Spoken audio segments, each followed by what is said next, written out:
So, welcome to our Saturday Mind to Mindfulness to Awakening session. Here comes the Marios. Very good.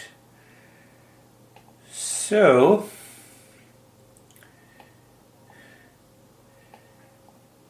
yesterday I had a wonderful person who asked that, when you say self-discovery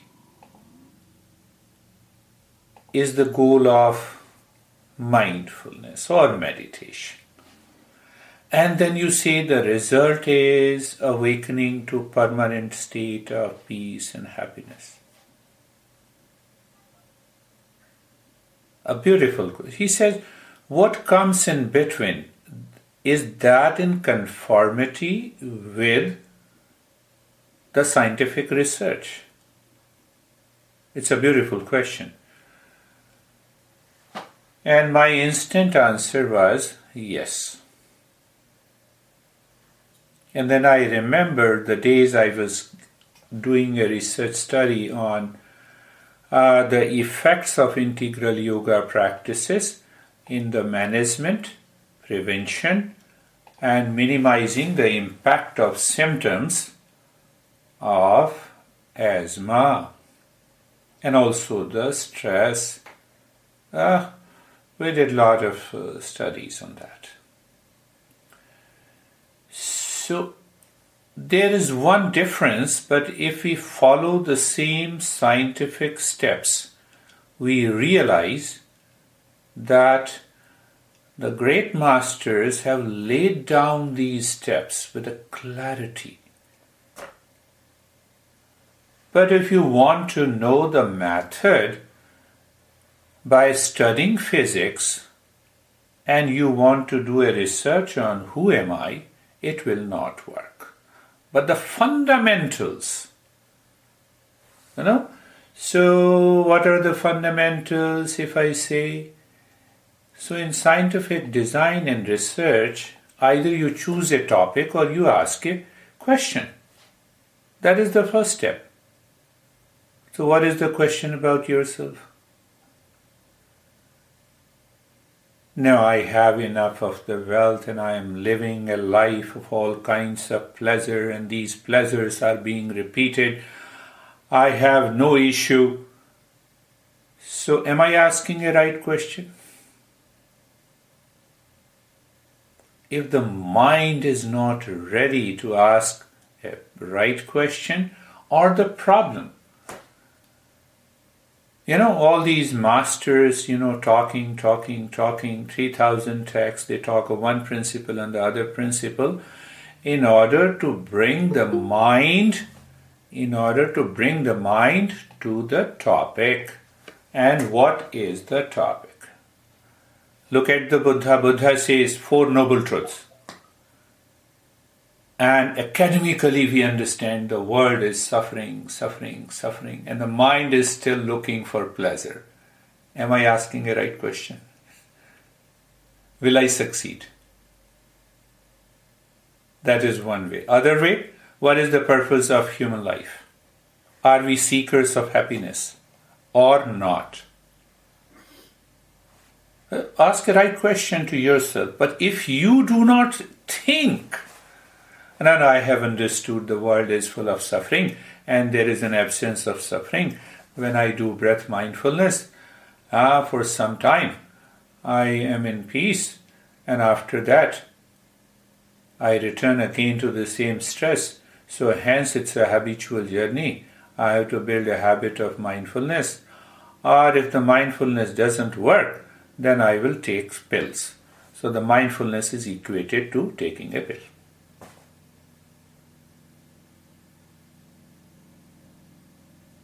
See that you can ask a question, why I am upset when my honey talked to me today and the event is the same, and why I don't feel upset when my honey said the same thing on the next day. The event is the same, the phrase is the same. So what happens to me? But if I don't ask this question, it will not succeed. It will not succeed. So see that. You pick up any text of Eastern wisdom. It gives you some glimpse that, do you know the purpose of life? Are you suffering? Is the mind crazy after the pleasure outside in the world? And we have tried hundreds of times and still we land up with the pleasure.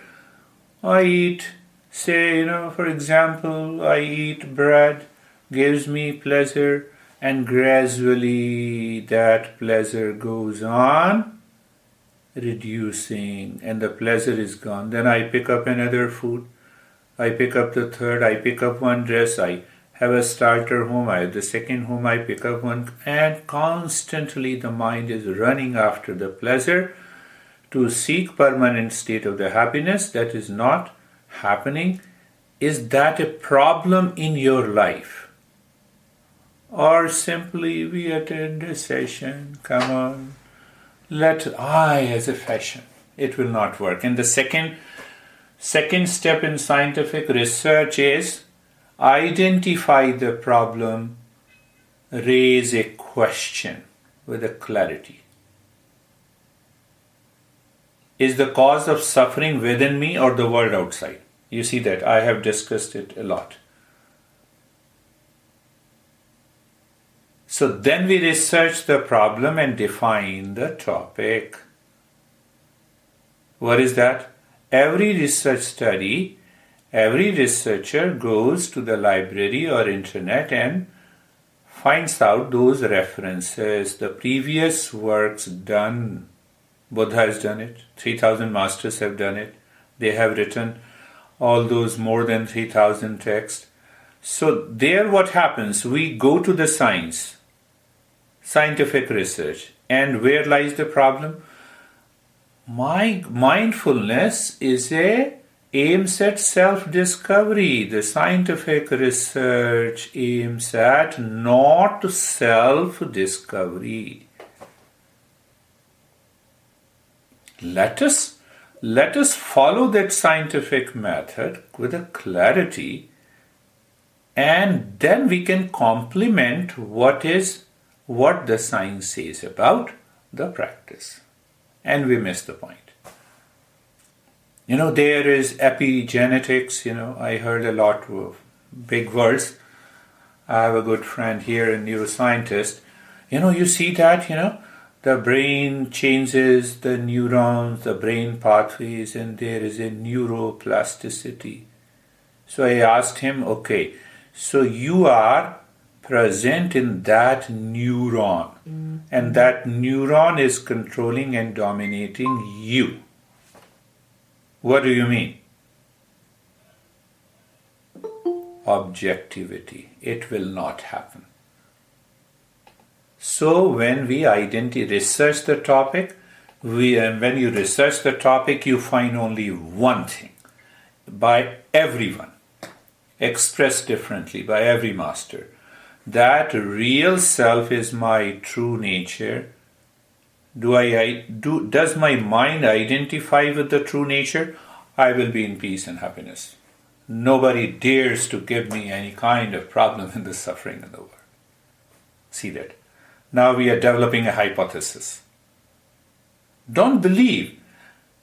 Science says, don't believe. So we have created a hypothesis to test, to examine, to practice. So we have researched the problem and now we have defined the topic. That this I am is the real self. The real self has an attributes of pure consciousness, truth, permanent state of the peace and happiness, love and the wisdom. Oh, it is my essential nature, yes, but I'm suffering. You see? We are researching the problem and now we are creating a hypothesis. What is that hypothesis? Self is our essential nature. Mind is the cause of the suffering. And the mind facing to the world creates 8 factors of that causes ignorance and problems and the pain and strain in our relationship and blah, blah, long list. is your mind and intellect is clear, free from the doubt that it is the mind that causes the problem facing outside. So what should be our goal? You see, now you're designing the experiment. You're moving to the next step. Oh, so it means if the mind is moving within, living within, I will awaken to myself. You move to the fifth step of designing the experiment. So here comes a big thing. If I'm a qualified seeker on the path, I will succeed. That is what people do. If you have masters and ultimately in masters you start your creating a research, you understand your research, this is the how we did. So that master, becoming a master is becoming a seeker. No. If 1 hour is enough, listen to the gossip of this teacher, do the practice, and I'm okay. You see that? Design the experiment. So every master has designed that experiment. Buddha, 4 noble truths. After that, eightfold path of Patanjali. Patanjali directly says, yoga is mindfulness in the first sutra, according to the commentator. Then he says, what is the method? Empty the mind of its contents. Why? All the contents are coming from outside. Thoughts, feelings, sensation, pleasure, pain, duality, conflict, relationship, problem, issues. How easy. And then he goes on. Then he gives you a clue in the third sutra, Tada Drashtu Swarupe Avasthanam. Self, mind is absorbed, merges into the self, and you discover your real nature. Tada Drashtu Swarupe Avasthanam. So what about analyzing the data and the result? Every day you should practice. Don't believe the teacher, don't believe the practice. Find out, are you learning from your experiences daily? The mind has an element of jealousy against a person. One example, you're learning from your experiences.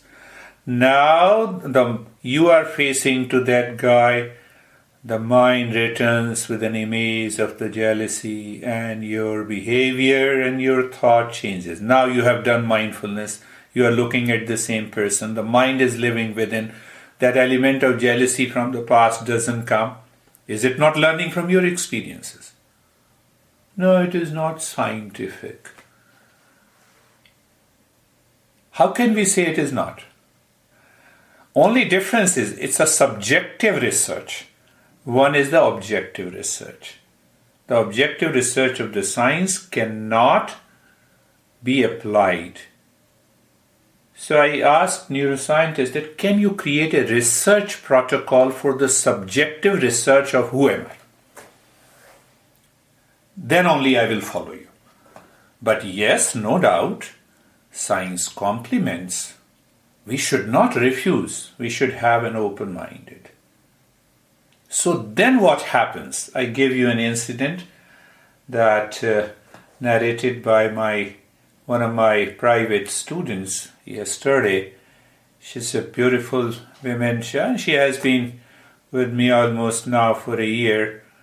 And she told me, for last 1 year I'm living in calmness and peace and anxiety is not there. She hired me for her chronic anxiety. So last week she went to Prescott where there is a 2 feet of snow, even in Arizona. There's a place. And then we cannot go outside. I was with my sister, so I had a wine. I started drinking 1 glass, 2nd glass, 3rd glass, 4th, and then out of my mind. That out of my mind has 8 factors. The mind is moving outside. And then I started, you can easily understand what she started. And then she wrote to me and she said, now I'm okay. I realized what I did. You're learning from your experiences. You are analyzing the data that is present in the mind. When the mind is facing to the world, you have a problem. So should we not live our personal, professional and social life? Another question. When the mind is dictated by the past impression, causes the desire seeking others for the sake of happiness, causes the suffering. Mind facing outside, expressed by the self, dictated by the self, in peace and happiness, you are living your personal, professional, social life. And the last one is, you formulate the conclusion based on your experiences. That is what Buddha says. Know thyself. Buddha says, know thyself.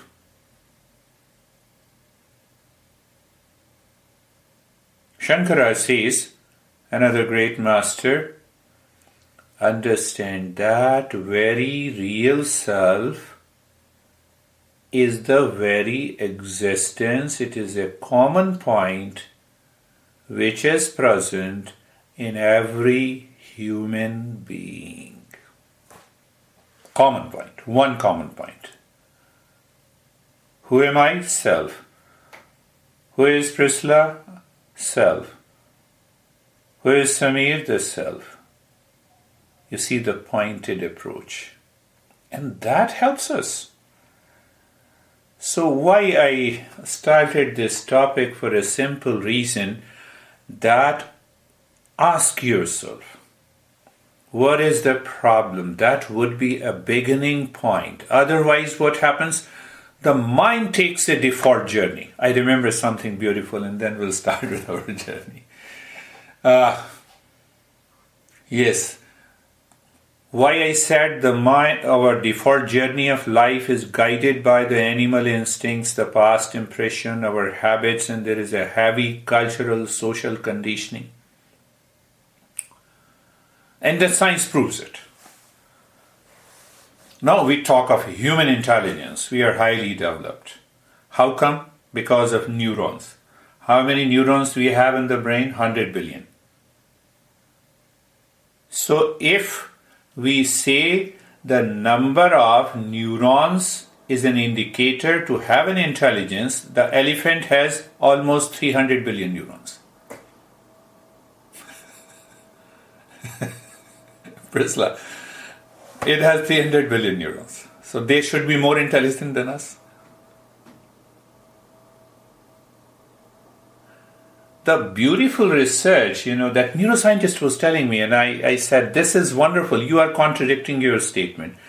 He said the neuron, hardly 0.7 or 0.07%, that is what he said, 0.7% neurons, no, 0.7 million neurons, or 0.7 billion neurons is present in the rat. He said that in a lab, when we examine the neuron of a human brain and the rat, you cannot differentiate. So now, I follow the Eastern wisdom, so I had a point. Intelligence and that self does not live in the neuron. It lives somewhere else. And that is the self. How simple it is. I'm not saying you should agree with me. Don't agree with me, because that will start the research. If you simply agree with me, it will not help you. You have to ask a question to yourself. I'm a seeker of peace and happiness. When? When I'm with my honey, when I'm with my friend, when I'm living a personal life, when I'm living a professional life, when I'm asking a piece for my session. Anything. When I'm eating, I'm a seeker of happiness, and the happiness is within me. See that? That will help us to go deeper. Close your eyes. Let us do that. Let us follow the same approach today. Eyes are closed. Sitting or lying down position. That is why you see that, in the beginning, mind facing to the world, Recognize that. Is the mind facing to the world, or the mind naturally wants to face to the self? How simple it is. Just recognize. I am saying recognize. Who recognize? You. Recognize, accept, and be there. You need not to do anything. Eyes are closed. Make no issue. First, the position of the body. Position of the body, sitting or lying down, both will work. Don't go by the conditioned approach of the people, position of the body. If you're lying down, the heels are a little far away, toes are hanging on the sides, eyes are closed gently, not squeezing with the eyes. The hands are facing the ceiling. When you are sitting, sit in any pose that is easy and comfortable. Keep your hands on the knees facing the ceiling again. How simple. Check. What to check? Recognize that you are okay. If you are okay, I am also okay.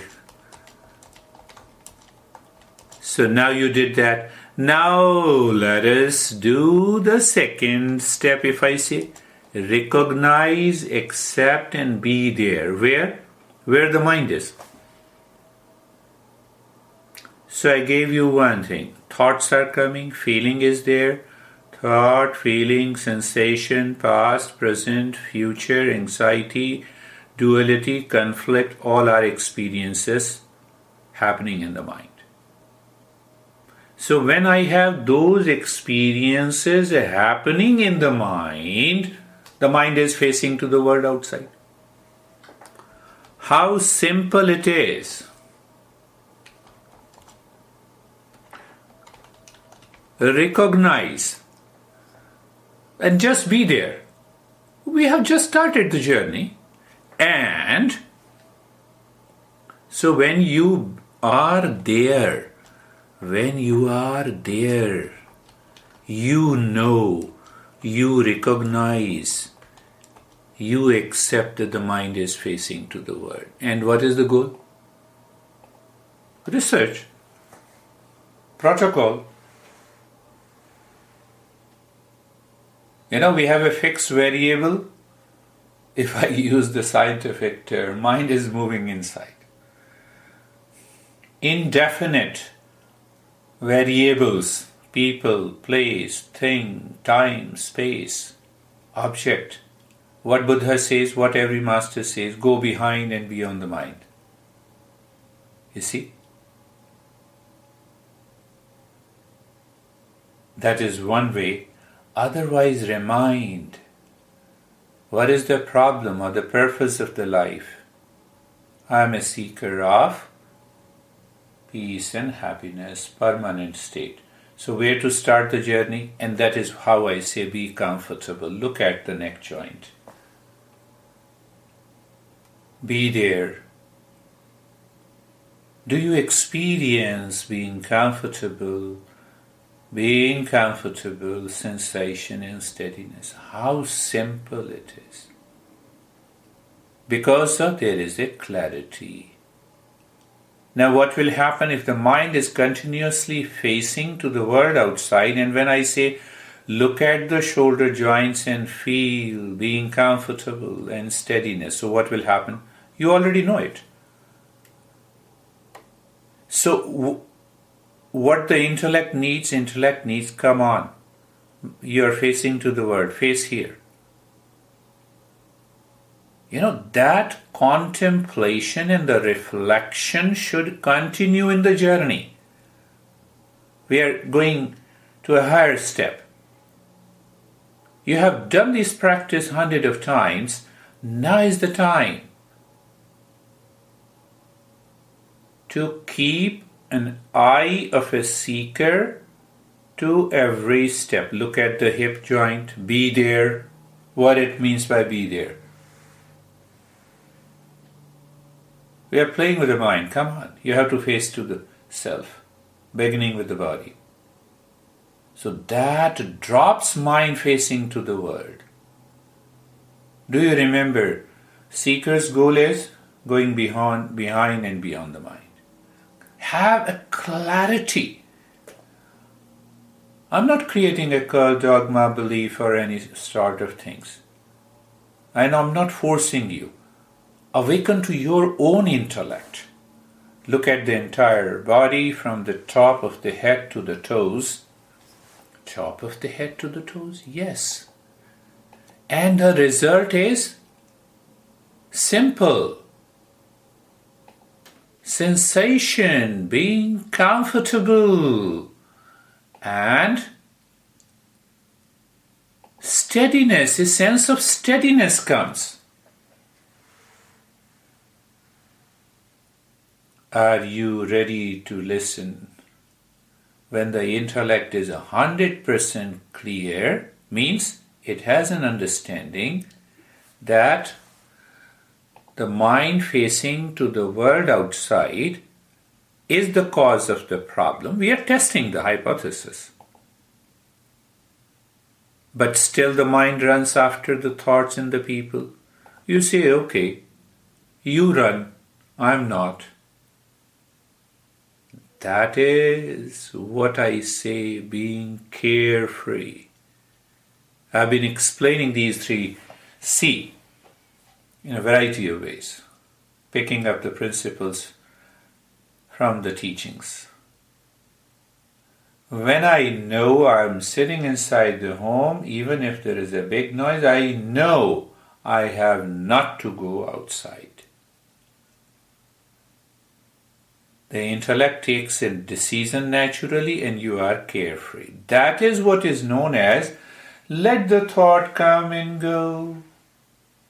Let the thought come and go.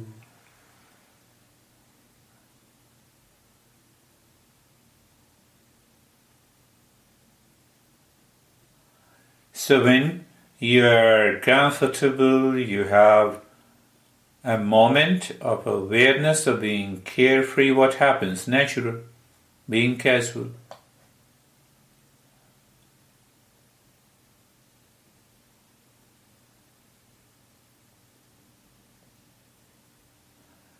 So our today's experiment is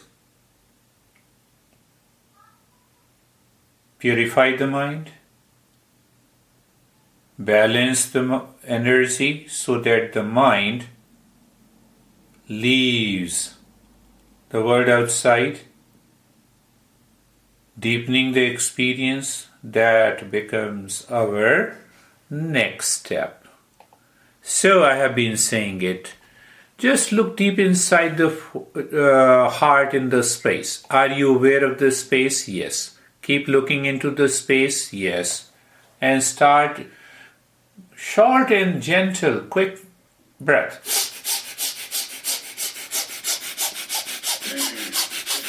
Keep your focus deep inside.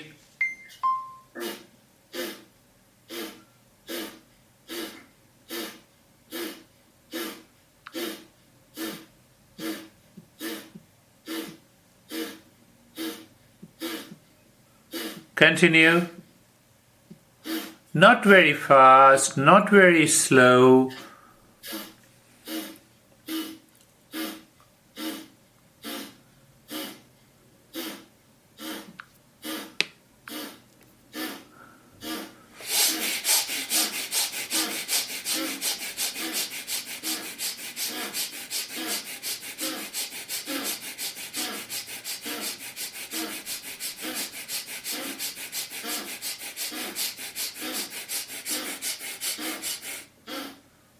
And stop it.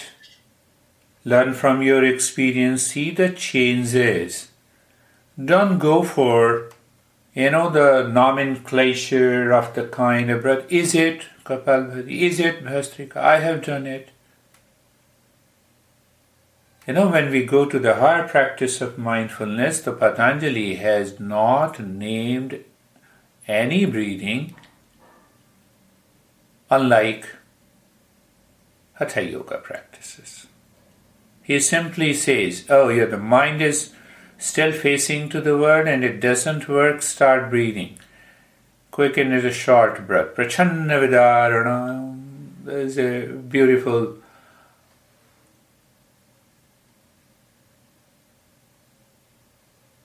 and now we go little deeper. Look inside the forehead again. Look inside the forehead again. So what do I see? I see an image. Mind is facing to the world. But no, I'm just, aware of the darkness or emptiness or a kind of the space. Good. Mind is facing to the self. Moving within. So you keep looking into the space and pick up the mantra. Maybe Shantaham and hammer it. Understand clearly. When you hammer it, the 3 tags are there: quick, fast, and loud in your mind. Shantaham, Shantaham, Shantaham. You're doing it quick, fast, and loud. How quick you do it, how fast you do it, you don't allow a single thought to come in between 2 Shantaham. So you have a glimpse of what it means by going behind and beyond. Let us start.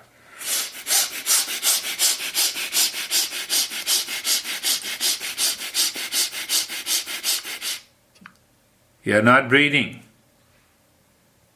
You are hammering deep inside the forehead. That is the key.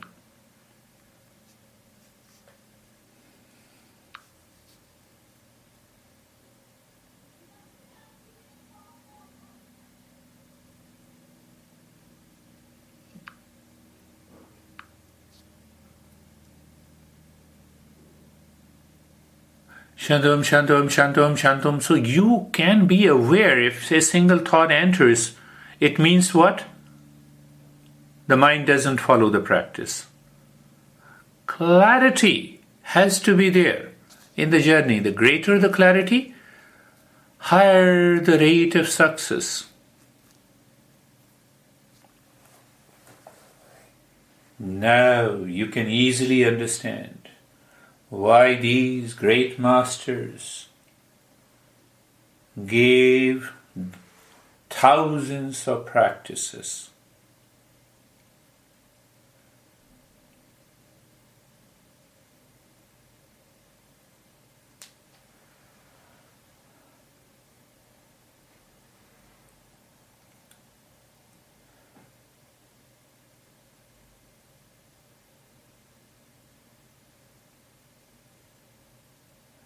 Continue to hammer. Shantoham, Shantoham, Shantoham, Shantoham, Shantoham, Shantoham, Shantoham.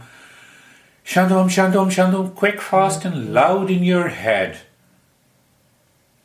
As if you are aware there is a big, infinite, empty space where you are filling Shantoham, Shantoham, Shantoham. You should have a clarity and understanding, and that takes you deeper, my friend.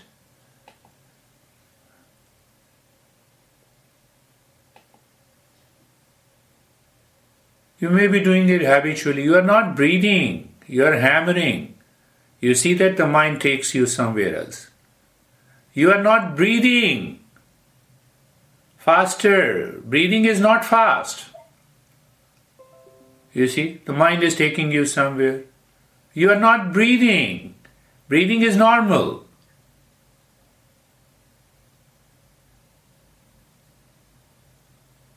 One of you have started breathing quick and fast. You see that?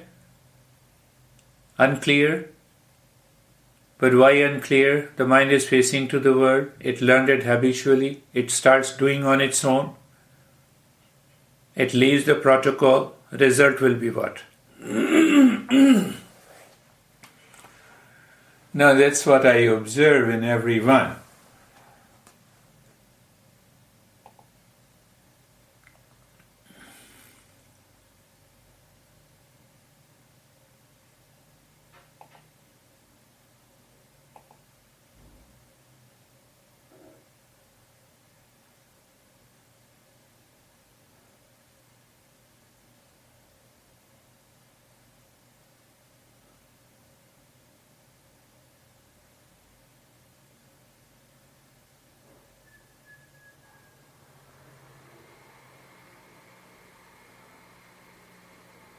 And now stop this, the hammering of the Shantoham. And that is a very precious moment. You move the mind on the head and the neck. Be there. Check that if the mind continues to be there. And experience sensation, different, relaxation, and stillness. Are we not learning from our experiences? We are testing the hypothesis. If you are not vigilant, aware, during the practice of mindfulness, why you are not aware? The mind is somewhere else. What is that somewhere else? It is facing to the world. Either the mind moves inside, or it looks at the self, or it is outside. Can you have third option? Can't I recognize it? The greater the recognition means that you are walking the path of mindfulness consciously. It prevents any habit formation. Look at the right arm. I said casually. So what I used to say, move the mind on the right arm, be there. Be there means what?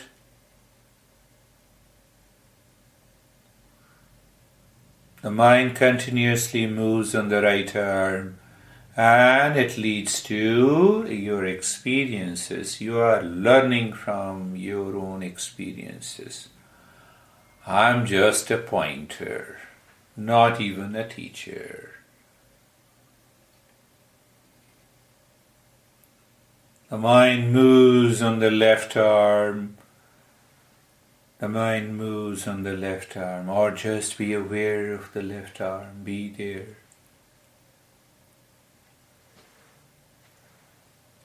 Sensation, relaxation, and stillness. Mind moves on.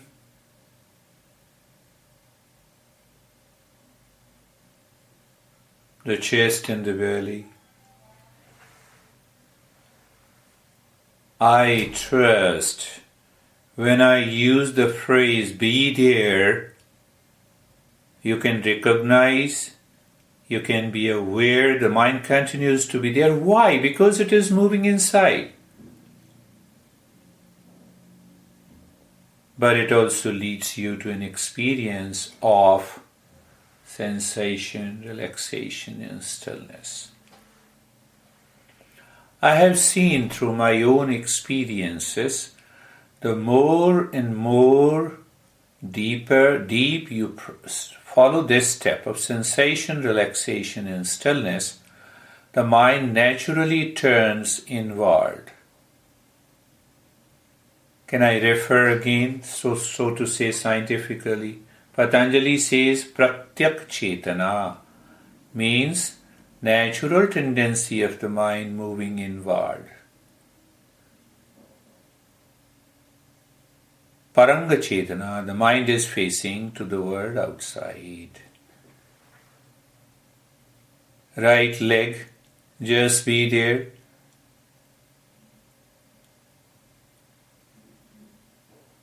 Experience sensation, relaxation, and stillness. Mind moving on the left leg, feeling the sensation, relaxation, and stillness, my friend. It is simple. The entire body.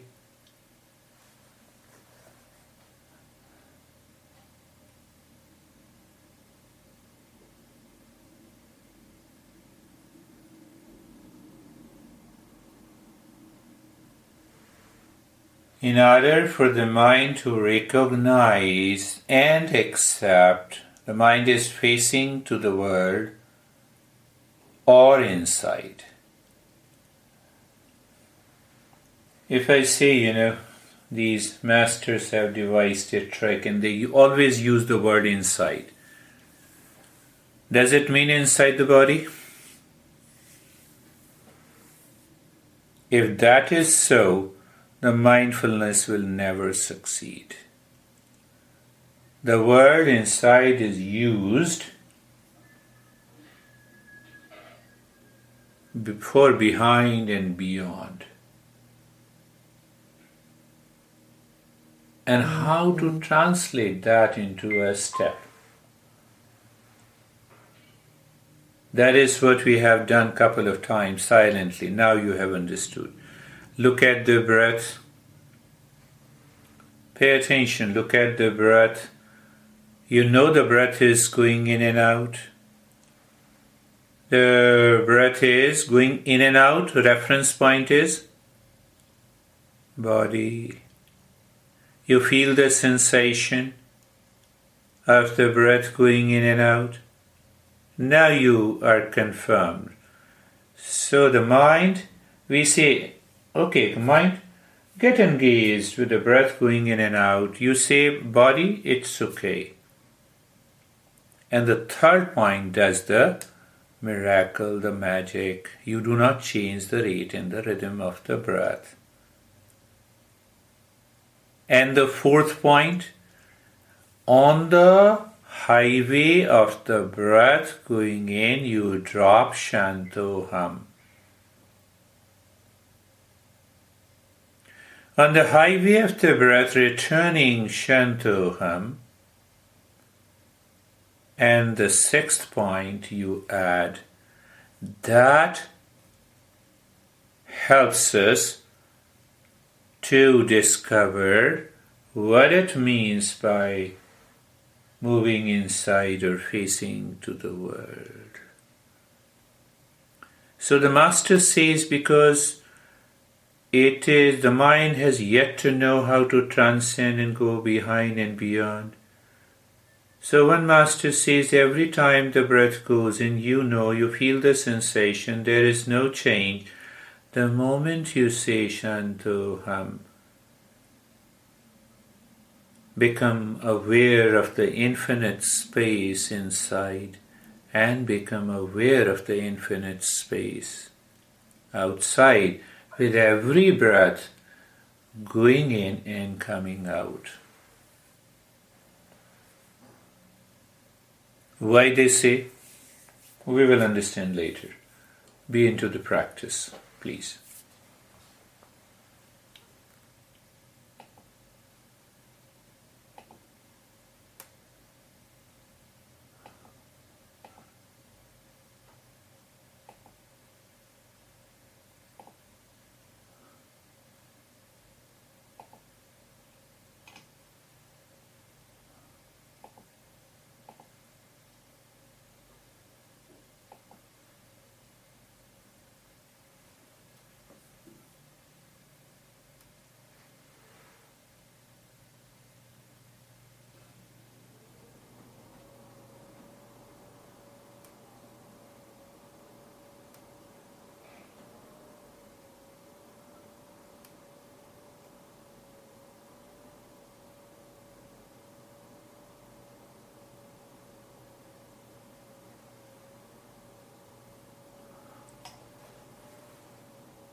Shantuham.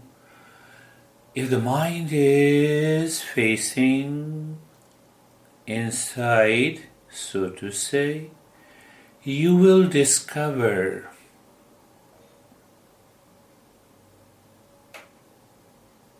the mind experiences one space and it breaks the so-called barrier of inside and outside. It gives you a unitary experience of the space. So what it means? See that what it means. The mind was engaged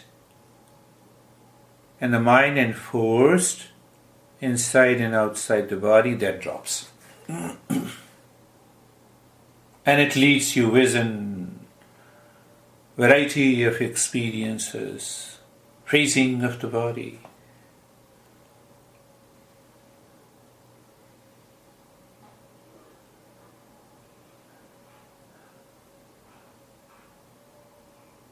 How simple, how easy, how liberating it is.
And doing nothing.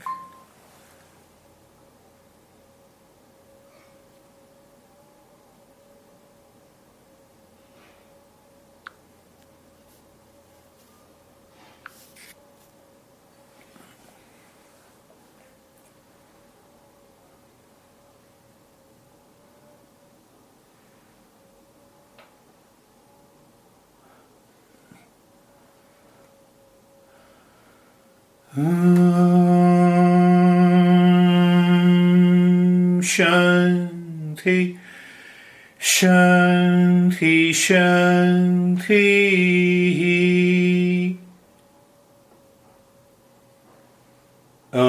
Is the self, is of the nature of peace, first Shanti. The body, mind, intellect in the ego, still in the same Shanti. And the third Shanti is for the world. Shanti, Shanti, Shanti.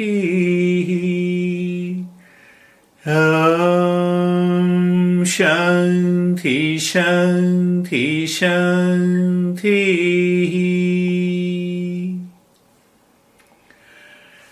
Bring your mind on the right hand, on the left hand, lift your both the palms, place it on your eyes, open the eyes inside, know your experiences. Are we not discussing and concluding the session scientifically? Concluding remarks? result, sharing your experiences. So what happened, Samir? It's already on. Yes, it's on, sir. It was very good, sir. Means I just went very deep, and my eyes are both eyes are wet, and I don't know how it became. Very good. Yeah, that we will discuss about the changes that takes place in the body. One thing, never reject anything. The science has done a remarkable work in psychology and behaviorism, and that helps us to understand the teachings of these masters. So, how about you, Webherb? Sir, I went to a space like it's dark and it's so silent over there. Yeah. Like I cannot hear anything, and so it's all very peaceful at that time. Wonderful. That's a good experience. How about you, Priscilla and Paul? I was very calm, and it was just all dark, black. Dark and black, yes. You know, sort of inside that. Yes. Yes, that is wonderful. That is really calm and the black. Only reference point every master says there is a physical space.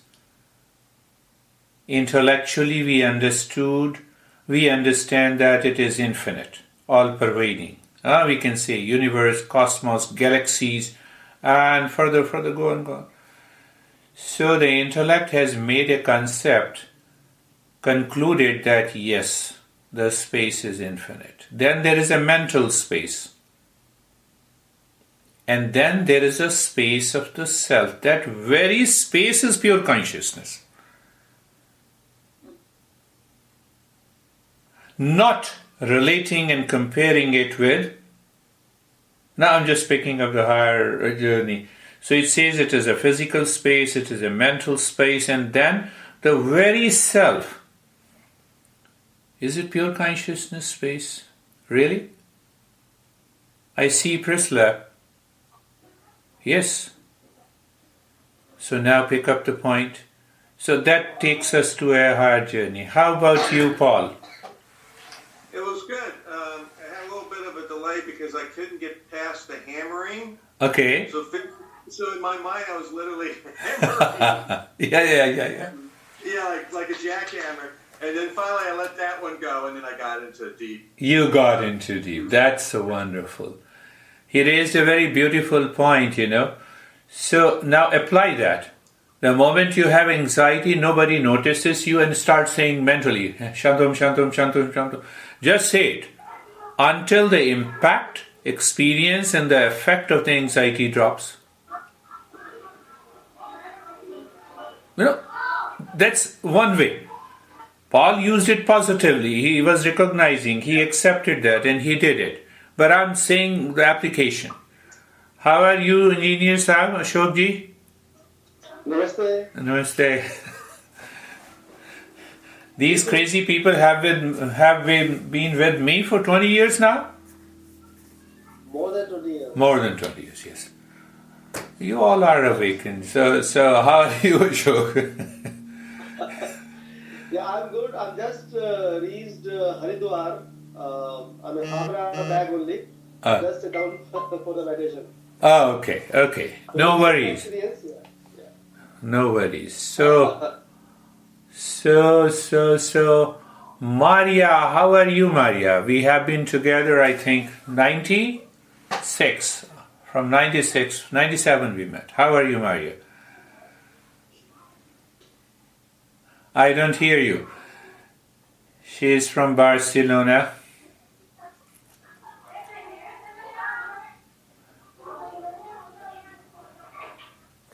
No worries, Shobha.